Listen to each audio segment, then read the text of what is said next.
একটা ডিম দিয়ে ঝটপট চায়ের কাপে 2টা পুডিং বানিয়ে নিলাম।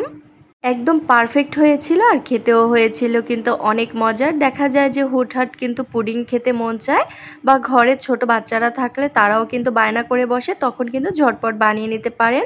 প্রথমে আমি ক্যারামেলটা তৈরি করে নিলাম। এখানে 3 টেবিল চামচের মতো চিনি আর সামান্য পানি দিয়ে আমি ক্যারামেল তৈরি করে নিয়েছি। তারপর কাপের মধ্যে ঢেলে নিচ্ছি। এখন ক্যারামেলটা সেট হতে থাকুক আর এখানে আমি একটি ডিম নিয়ে নিচ্ছি। দিয়ে দিচ্ছি স্বাদ অনুযায়ী চিনি।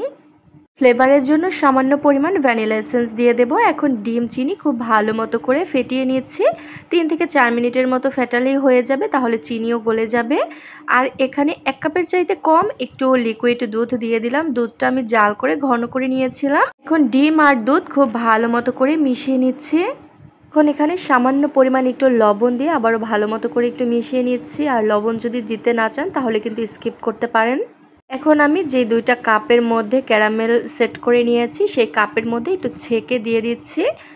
পুডিং বানাতে গেলে কিন্তু একটা ডিমে তেমন ভালো পুডিং হয় না, আপনারা কিন্তু সেই ক্ষেত্রে এরকম কাপে করে পুডিং বানিয়ে নিতে পারেন। পুডিং যেহেতু চুলায় তৈরি করব তাই চুলার উপরে একটি কড়াই বসিয়ে দিয়েছি, তার মধ্যে বসিয়ে দিলাম একটি টিস্যু।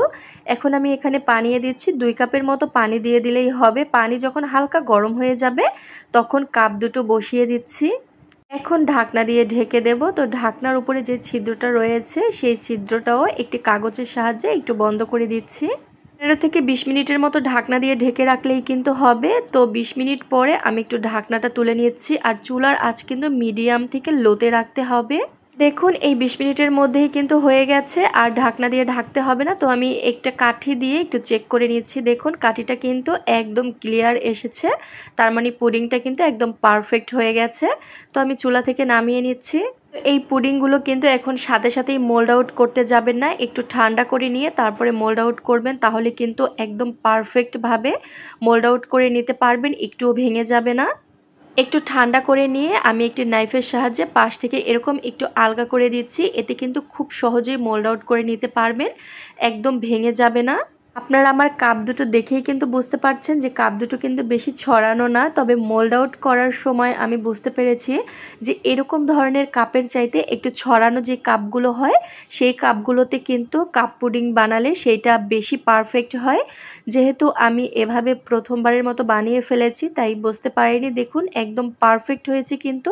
তাই আপনাদের বলছি যে কাপগুলো একটু ছড়ানো থাকে সেই কাপগুলোতে যদি আপনারা বানান তাহলে কিন্তু মোল্ড আউট করার সময় একদম ভেঙে যাবে না চারপাশ থেকে।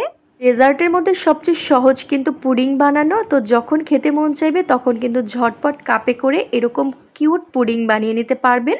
দেখতেও সুন্দর লাগবে, আবার সবাই কিন্তু খেতেও অনেক পছন্দ করবে। আশা করছি ভালো লেগেছে। আল্লাহ হাফেজ।